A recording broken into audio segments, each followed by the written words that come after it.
ఈరోజు కడపలో క్రిస్టియన్ కన్వర్ట్స్గా అయినటువంటి షెడ్యూల్ కాస్ట్ ఆరిజిన్ పీపుల్కి ఒక డిస్క్రిమినేషన్, అదేవిధంగా హక్కుల నిరాకరణ జరుగుతుంది అనేటువంటి అంశం మీద ఒక సదస్సు ఇక్కడ నిర్వహించడం జరిగింది.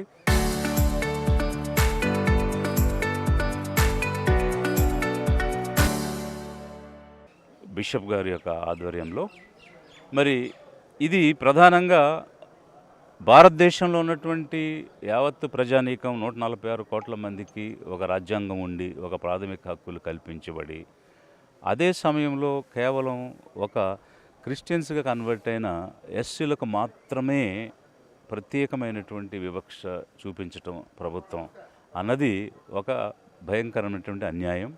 ఇలాంటి అన్యాయాన్ని ఎదిరించి మిగిలినటువంటి పౌరులందరికీ ఏ రకంగా ప్రాథమిక హక్కులు ఉన్నాయో అవి వీరికి కూడా అందాలి. అందులో భాగంగా ఎస్సీస్గా పుట్టి క్రిస్టియన్స్గా, ముస్లిమ్స్గా కన్వర్ట్ అయిన వాళ్ళకి ఆ ఎస్సీ హోదాని కంటిన్యూ చేయాలి అనేటువంటి అంశము ఇక్కడ ఒక డిస్కషన్ జరిగింది. అనేక మందికి చిత్తూరు, కడప జిల్లాల నుంచి ఈ రిలీజియన్ విధానంలో ఉన్నటువంటి వారందరూ కూడా వచ్చున్నారు. అనేక మంది ప్రీస్టులు, ఫాదర్స్, అలాగే సోషల్ యాక్టివిస్టులు. ఈ ప్రభుత్వాన్ని మేము డిమాండ్ చేస్తూ ఉన్నాము. 80 సంవత్సరాలుగా అపరిష్కృతంగా ఉన్నటువంటి ఏకైక సమస్య ఇది. ఎప్పటికైనా కళ్ళు తెరిచి సమన్యాయం అందరికీ ఇవ్వాలని చెప్పేసి మేము డిమాండ్ చేస్తున్నాం. అంటే ఇప్పుడు ఓబీసీలు ఉన్నారు, ఎస్టీలు ఉన్నారు, ఈడబ్ల్యూఎస్లో ఉన్నారు, జనరల్ కేటగిరీస్ ఉన్నారు. వీళ్ళందరూ కూడా ఏ కేటగిరీలో ఉన్న వాళ్ళని ఆ కేటగిరీగానే ట్రీట్ చేయబడుతున్నారు. వారు ఏ మతంలో ఉన్నా కూడా ఎస్టీలే, ఓబీసీలే.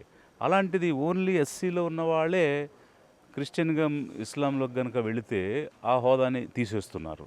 దీనికి మతపరమైనటువంటి వాదన తీసుకొస్తున్నారు. ఏమనంటే అది ఒక హిందూ మతంలోనే కదా ఈ అస్పృశ్యత, అంటరానితనం, వివక్ష అనేవి ఉన్నాయి, క్రిస్టియానిటీలో లేవు, ఇస్లాంలో లేవు అని చెప్తున్నారు.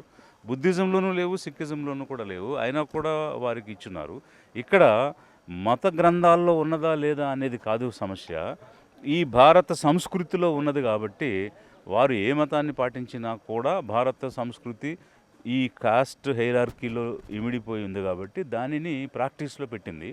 అందువల్ల ఇతరులకు లేని ఆంక్ష వీళ్ళకు మాత్రమే పెట్టొద్దు, అది రాజ్యాంగపరమైనటువంటి అన్యాయమని మేము సరిదిద్దమని కోరుతున్నాం.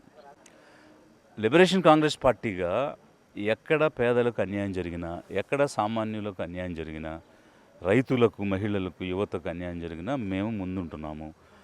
అందులో భాగంగానే దీనిలో అన్యాయం ఉందని గ్రహించి ఈ అంశం మీద కూడా పూర్తి స్థాయిలో ఉద్యమించడమే కాకుండా న్యాయ పోరాటం కూడా చేస్తున్నాము. లిబరేషన్ కాంగ్రెస్ పార్టీ పూర్తి స్థాయిలో ఈ సామాన్యుల యొక్క సమస్యకు మద్దతునిస్తూ ఇది రాజ్యాంగపరమైన పరిష్కారం దొరికే వరకు కూడా ఈ వర్గాలతో ఖచ్చితంగా బలాన్ని ఇస్తుంది.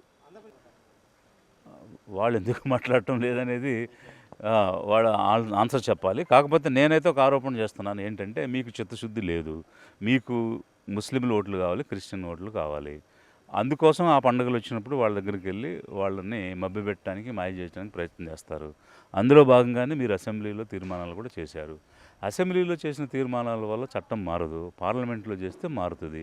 మీకు ఎంపీలు ఉన్నారు, మీరు బీజేపీ పెట్టిన ప్రతి బిల్లుకి మద్దతునిస్తున్నారు. ఈ బిల్లుకు కూడా మద్దతునిచ్చి ఈ బిల్లును కూడా పాస్ చేయమని మీరు బీజేపీ మీద ఒత్తిడి చేయండి. మీ గుంపులో భాగమే కదా ఈరోజు తెలుగుదేశం, జనసేన, బీజేపీ ఒక గుంపు ప్రభుత్వాన్ని ఏర్పాటు చేశాయి. అదే గుంపు ఢిల్లీలో కూడా ఉంది. మీరు అనుకుంటే చేయగలిగేది చేయట్లేదంటే మీకు వీళ్ళ మీద శ్రద్ధ లేదు, వీళ్ళని వాడుకుంటారు తప్ప ఆదుకోరు అనేది ఎస్టాబ్లిష్ అవుతుంది. కాదంటే మీరు బిల్లు పాస్ చేసి అమెండ్మెంట్ చేసి చూపించండి.